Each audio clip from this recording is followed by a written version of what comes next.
Well, the Prime Minister has given us a challenge to help to drive the economy in each of us. And in this department, like I said, as I walked in and I saw this department has a wealth of experience.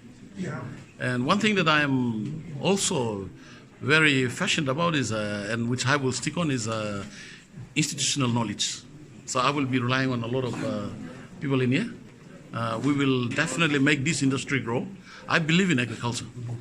And the best way to do it is like you've got, what I see is we've got 8 million people in this country. And right now, when you really look at it, there's less than 1 million people actively participating in agriculture. But if we get 1 million people by this year, and next year by another 1 million people to actually participate in agriculture, we will see change.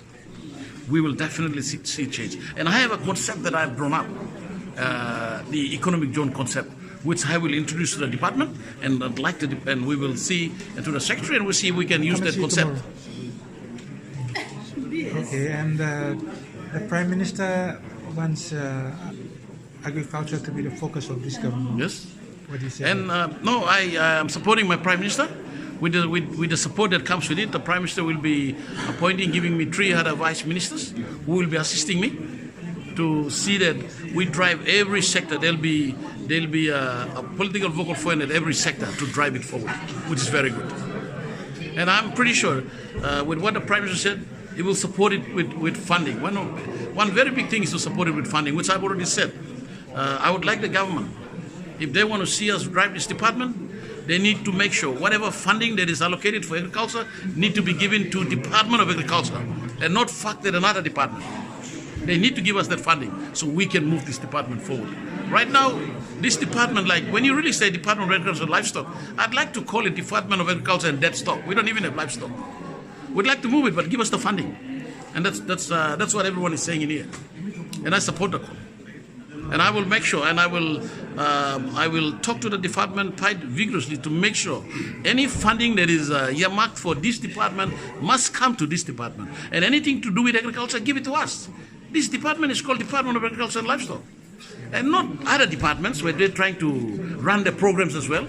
When they're trying to run our agriculture program, that's where you find that the funding that should come to this department, it's not coming to this department, it's going to every other department that they're trying to run agricultural program. No. You're not called Department of Agriculture. We are Department of Agriculture. Give us the funding. Give us the money that's supposed to come to us. And that's what, if the Prime Minister, if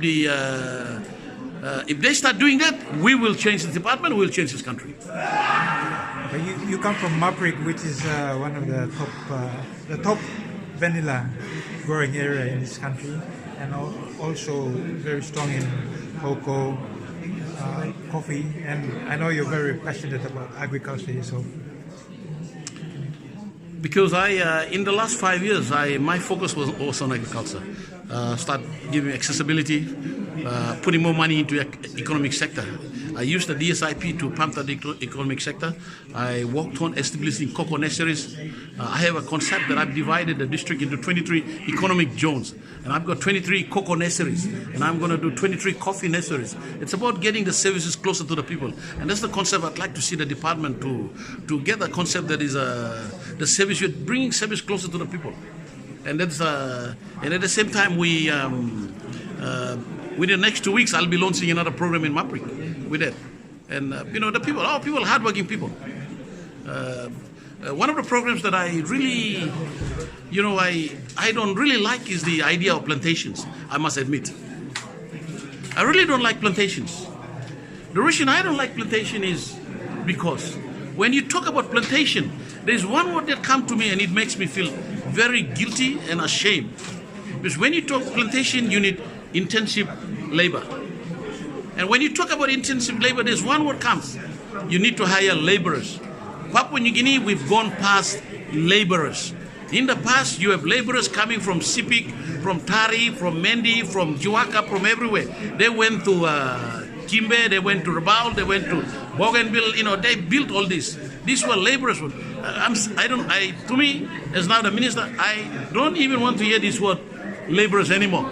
We should be now becoming entrepreneurs and SMEs and businessmen. We should own these plantations. If, in my time, if we can buy back plantations and give it to the landowners and they own the blocks and they develop it themselves and get funding, that's the way we should go. So they become entrepreneurs and businessmen, not plantation laborers. One last thing, vanilla in your electorate, it has basically been a farmer-grown industry with no outside help. Interventions. What do you say about that? And how can we grow? Since then, just because of the efforts of the farmers themselves, it has become a major income earner for this country. Maprik has just grown up just because of vanilla. You see, it's just one of the example of what the people of Papua New Guinea are. Yes, Maprik, but this shows what Papua New Guineans are. Papua New Guineans are hardworking people. You tell them the right way to earn money and they will drive it. You know, because the people of Maprik, Central Civic we call it, Maprik Usara Dreki Kia, they show that there's a lot of money in vanilla, so they started doing vanilla. You don't need to teach them. So all over this country, we got hardworking people. But you just need to have good policy, good guidelines, and help them so that they can see money in agriculture. Then they will drive it. They don't need you to go and tell them. Our people are farmers. They're great farmers. They're hardworking people. They're not lazy people. That's what I believe in. They are hardworking people. But it's just the government need to come up with correct policy and design something well, help them, direct them, and they will run. That's what happened with vanilla in Maprik and Wasara and Rekikia. It's now Papua New Guinea is the second biggest vanilla producing country in the world. Not because Papua New Guinea, because of Civic Central, because of Maprik, because of Wasara, because of Rekikia, because of Nuku. So we put Papua New Guinea on the world map. But this shows what the people of Papua New Guinea are like. They are great farmers, but we need to lead them and tell them the right way, and they will not need us. Once we show them the right way to make money, they will do these things themselves, like it happened in vanilla. Because they know that they're seeing money there. Now, in a lot of our industries, like coffee, cocoa, we need to now talk about adding value to those industries. Once we start adding value to those industries, this is it. This is when we will see the people will, the Papua New Guineans themselves will change the country around, and they will turn it around. It's about adding value. When you see them, when they know that they will get money out of that particular product, they will do it.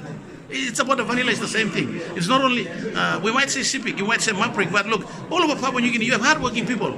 But they're getting lazy because they're seeing no money in coffee, they're seeing no money in cocoa, and they're saying, forget it. Now everyone's trying to blend vanilla, but it's all the same. Like, I'm telling the people of Maprik, you blend vanilla, people are starting to steal vanilla now. So go back and blend cocoa and coffee because no one's going to steal coffee and cocoa. But it's about telling them the right thing to do and assisting them and showing them what to do right, and you get money, and people will do it. I believe in Papua New Guineans. We are hardworking people. It's just that our people, our leaders and the government are not telling us the right way to go and do it. Once we help them, they will do it. That's what happened with vanilla. Because they know that's the way to do it. And I know everywhere in Papua New Guinea, hardworking people. We just got to help them with it. Good. Thank you. Thank you.